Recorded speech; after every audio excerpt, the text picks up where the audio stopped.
tubirukana, ilikuwa inapaswa pepo hao tuwafukuze dukoresheje ikigwanisho kimwe dufise, tukitumia kifaa kimoja ama silaha moja tumeingia nao. Usanga rero dusigaranye ikigwanisho kimwe, tukakuta tumebaki na silaha moja, ariyo Biblia gusa, na ndo Biblia pekee. Ngo dusanga turafise n'ibindi bigwanisho binyegeje, tukakuta kuna silaha zingine zimefichwa. Twari dufise indirimbo mu mitima yacu, tusimana uko biri kose turafise Imana yamiri kumwe natwe, turafise Imana uko biri kose turafise Imana yamiri kumwe natwe, turafise Imana uko biri kose turafise Imana yamiri kumwe natwe. Haleluya, haleluya. Mbega turafise Imana? Je, tuko na Mungu? Imana yacu yehe? Na Mungu wetu ako wapi? Iri kumwe natwe, ako pamoja nasi. Kandi muvyibuke yuko hagati yacu ni Imana hari kirere kinini cyane. Na mukumbuke ya kwamba kati yetu na Mungu hari kirere kinini cyane. Uko hagati yacu ni Imana, hariho ibindi bintu biri hagati vyitwa Imana abantu basenga. Kati yetu na Mungu kuna vitu vingine vinaitwa miungu na watu wanaviabudu. Mbega murabizi? Je, mnajua? Ivyo bintu abantu basenga murabizi? Mnajua mambo hayo yanaombwa? Hagati y'Imana n'umuntu hari ibindi bintu vyinshi abantu basenga. Kati ya Mungu na binadamu kuna mambo mengine watu wanaabudu. Aho rero hariho imizimu, kuna miungu, hariho abasogokuruza, kuna mababu, hariho n'impwemu mbi zerera mu kirere, na kuna pepo wachafu wako angani. Uko ari bitatu binigana n'umuntu. Yote hayo matatu yanagombana na mtu. Hariho n'ikindi kigira kane. Kuna kitu kingine cha nne. Ubushobozi. Uwezo. Ubushobozi bw'umwijima. Uwezo wa kipepo. Ivyo ni ibintu biri hagati y'Imana n'umuntu. Hayo ni mambo yako kati ya mwanadamu na Mungu. Kandi umuntu atabaye maso, na mtu asipokuwa hodari, ivyo vyose bironderawe. Yote hayo yanamtafuta mwanadamu. Basokuruza barakurondera, maana mababu wanakutafuta, impwemu mbi zirakurondera, na pepo wachafu wanakutafuta, ubushobozi bw'umwijima burakurondera, na uwezo wa giza nao unakutafuta, abarozi baraguhiga, wachawi na waangazi wanakutafuta. Ivyo byose birakurondera, na yote hayo yanatafuta mwanadamu. Biblia yetu tubwira ngo abo tunigana, na Biblia inasema ya kwamba wenye tunagombana nao sabi nyama na maraso, si wanyama na damu. Bakubwiye ngo sabi nyama na maraso rero, wakikwambia si wanyama na damu, bakubwira ngo ni mpwemu mbi z'ahantu ho mu kirere, ujue ya kwamba ni pepo wachafu wa angani, utangura kwiyumvira aho uzotinya hariho. Hapo unafikiria ni wapi napaswa kuogopa. Ariko ivyo vyose hejuru hari Imana. Lakini juu ya hayo yote, amen, kuna Mungu. Amen. Hejuru ya vyose hari Imana. Juu ya yote hayo kuna Mungu wa mbinguni. Hiyo ndiyo yamiri kumwe natwe. Hiyo ndiyo inakuwa pamoja nasi. Kandi iyo ni kuremesha ngo ntutinye. Na Mungu huyo ndiye anatufariji ili tusiogope. Visi jambo lito ilivuga ngo ntutinye. Nina neno fupi linasema ya kwamba usiogope. Iryo ni jambo rinini cyane umuntu afashe umwanya wo kurisigura. Ni neno kubwa mtakichukua muda wa kulitafsiri. Sinza kurisigura cyane ndaza gusoma. Lakini sitatafsiri kubwa, nitasoma. Umuntu wese yumvire uko akwiye kubaho adafise ubwoba. Alafu na kila mtu afikirie ni jinsi gani anaweza kuishi bila woga. Haba igihe kimwe, ilikuwa siku moja, ahantu hamwe, pahali moja, turi kumwe n'abantu bamwe, tulikuwa na watu fulani, hanyuma turafungwa. Alafu tukafungwa. Bakiye kutwinjiza, wakati tumeenda kuingizwa jela, abantu twaye baribagira ko dufise ibigwanisho. Waliyetupeleka wakasahau ya kwamba tuna silaha. Abandi ntavyo bari bafise mugabo je nenda gifise. Wengine walikuwa hawana, lakini mimi nilikuwa na kigwanisho ninjiranye n'igiki ko kizira kwinjirana mu gasho n'ikigwanisho. Mutaniuliza ni kifaa gani niliingia nayo, maana ni mwiko kuingia jela ukiwa na ninjiranye Biblia. Nimeingia na silaha inaitwa Bible. Haleluya.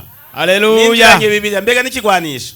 Je, mnakubali kwamba ni silaha? Kigwanya nde? Kinagombanisha nani? Ni kigwanisho kigwanya nde? Kigwanya Satani. Ni silaha inayopigana na Shetani. Iyo abantu batanguye intambara bagafata ico kigwanisho, Walio wengi wakianza vita wanachukua silaha. Uona wako wanavuga ngo mwizina rya Yesu. Walio wengi wanasema kwa jina la Yesu. Kwa jina la Yesu. Ni baba iko baragwana.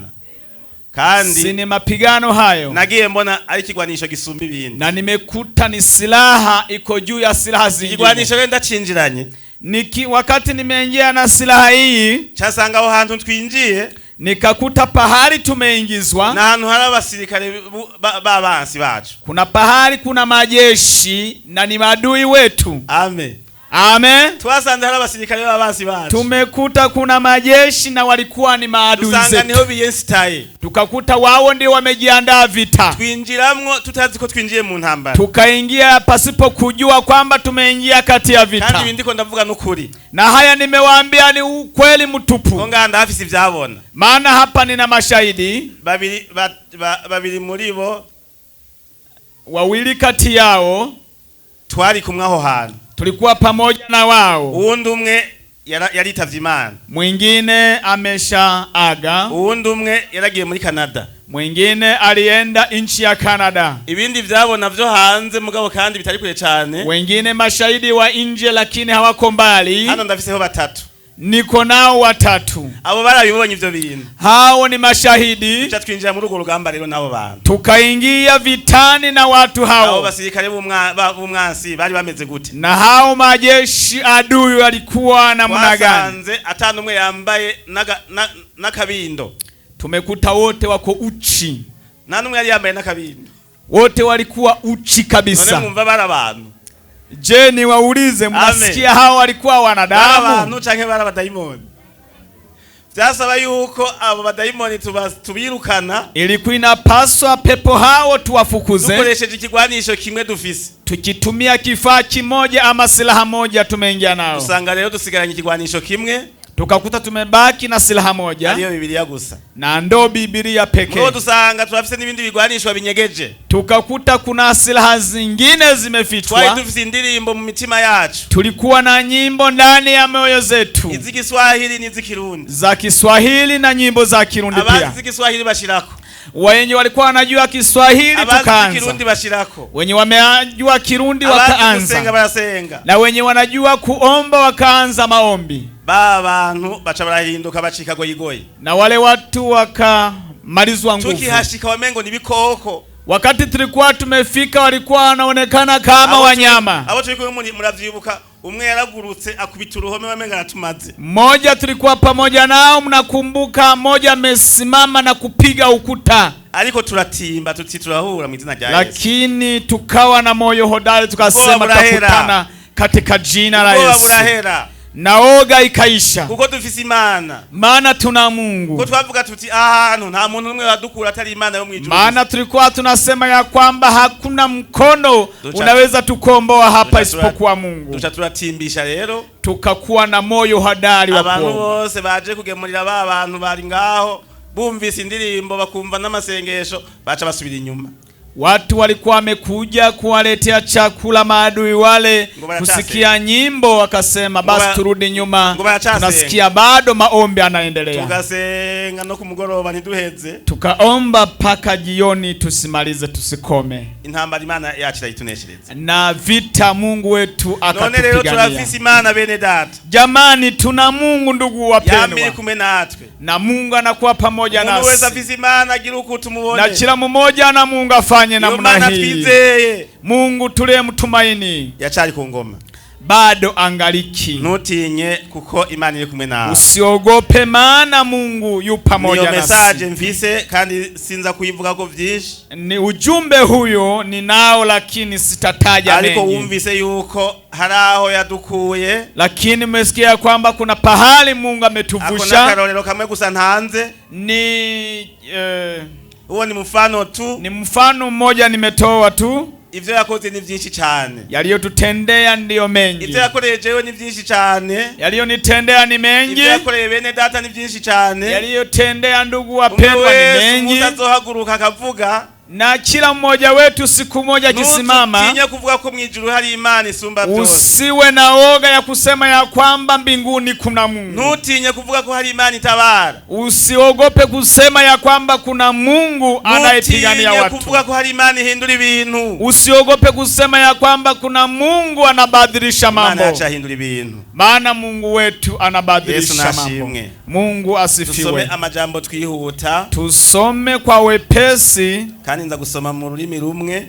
Mtasoma kwa lugha moja. Hanyuma abasigaye baraza barabasigurira abegeranye na wengine watatafsiri na mtasikia mtaelewa. Duhere kuri uyu murongo uri mu gitabo cy'abavugishwa n'Imana Yesaya. Tuangalie murongo w'icenda. Nabii Yesaya haya 40 na mstari wa 9. Haravuga ngo yewe ubarira Siyoni ubutumwa bwiza. Duga umusozi muremure yewe ubarira Yerusalemu ubutumwa bwiza. Semerera cyane ushimitse. Semerera ntutinye. Ubwira ibisagara by'Ubuyuda uti Imana yanyu Uhoraho Imana azoza afise ubushobozi kandi ukuboko kwiwe kuzomutwarira.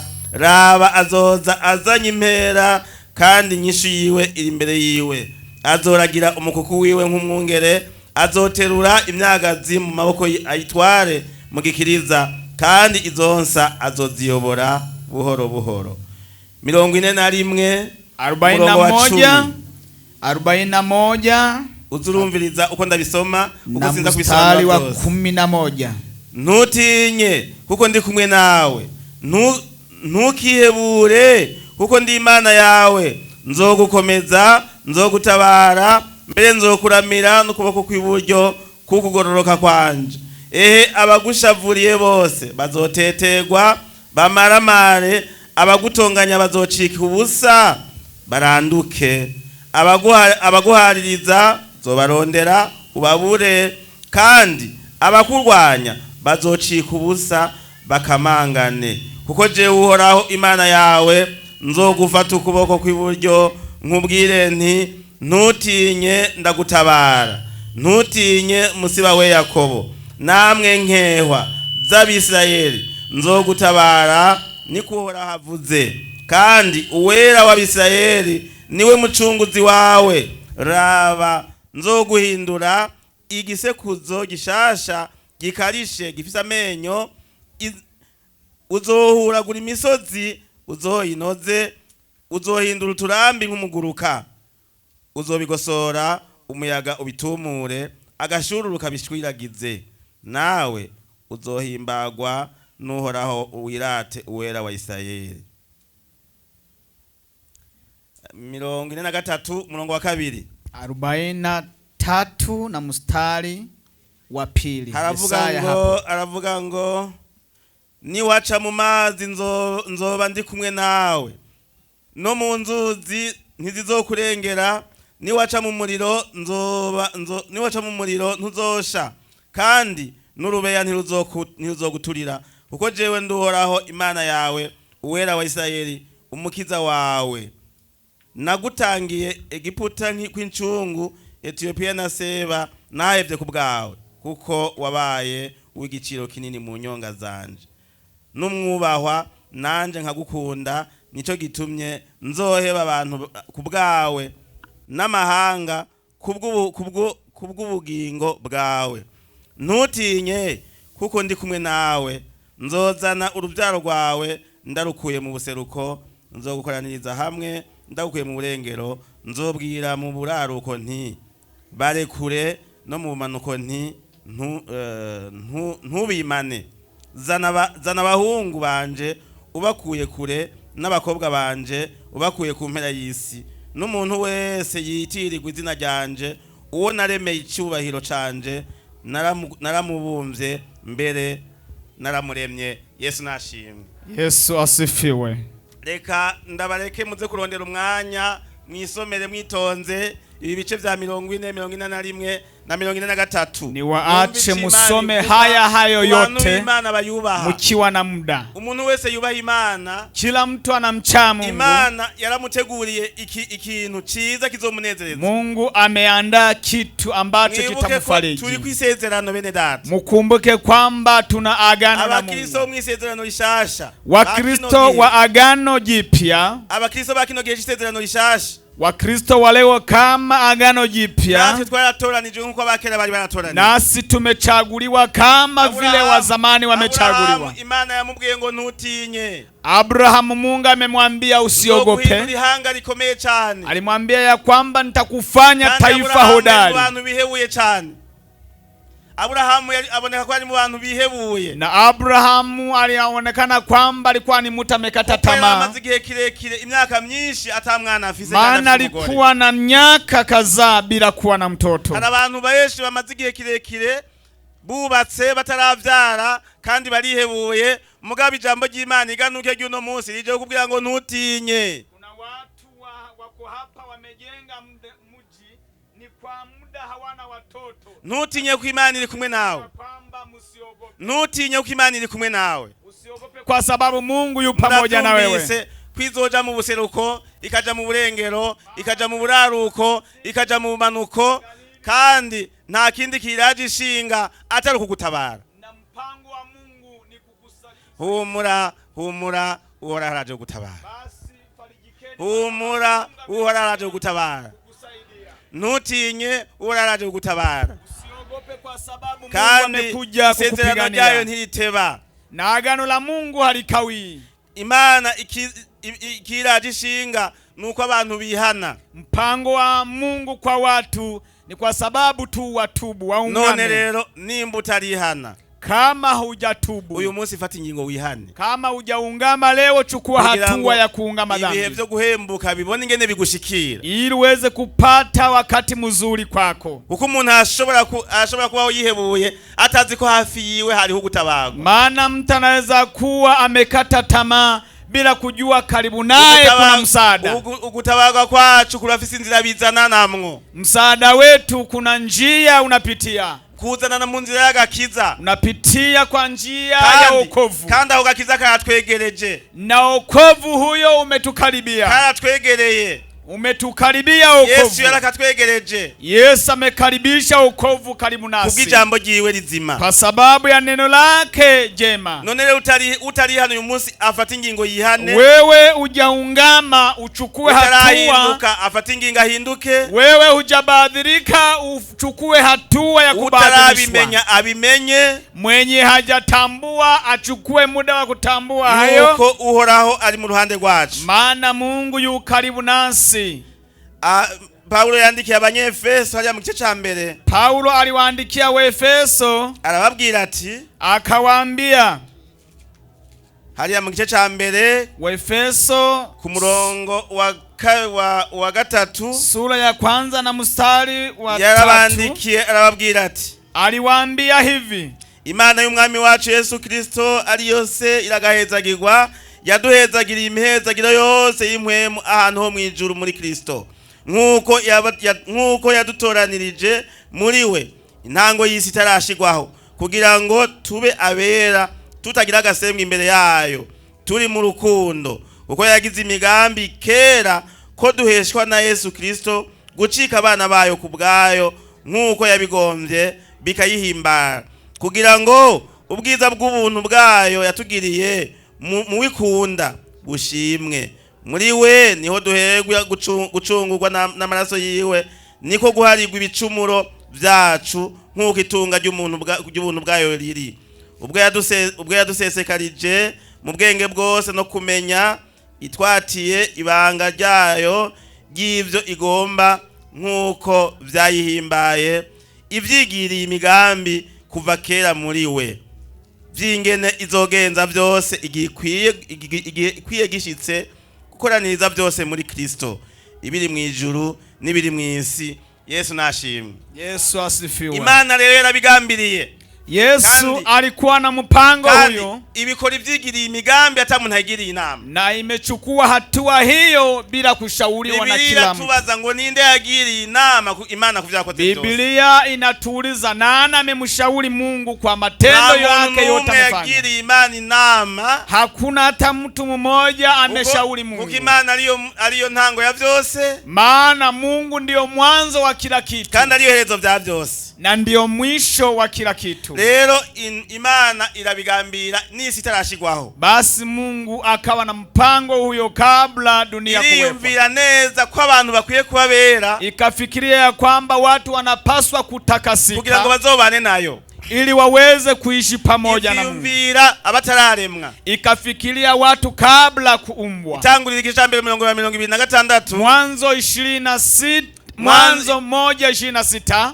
Imana iravuga ngo tureme umuntu asa natwe. Mungu anasema tumuumbe mtu anafanana nasi, aganze, ili atawale, aganze isi n'ibiriko byose, atawale dunia na yaliyomo yote. Imana iratondagura ivyo yari imaze kurema. Basi Mungu akayataja yote kuisha kuumba, byose irabimuha, ikampea mwanadamu. Uko kuganza rero Imana yavuze. Basi utawala huo Mungu amesema niko abantu bariko barakoresha nabi, ndiko watu wanatumia vibaya. Uko kuganza niko abantu bariko barakoresha nabi. Utawala huo ndio umetumiwa vibaya. Uko kuganza niko kuratuma abantu bandura.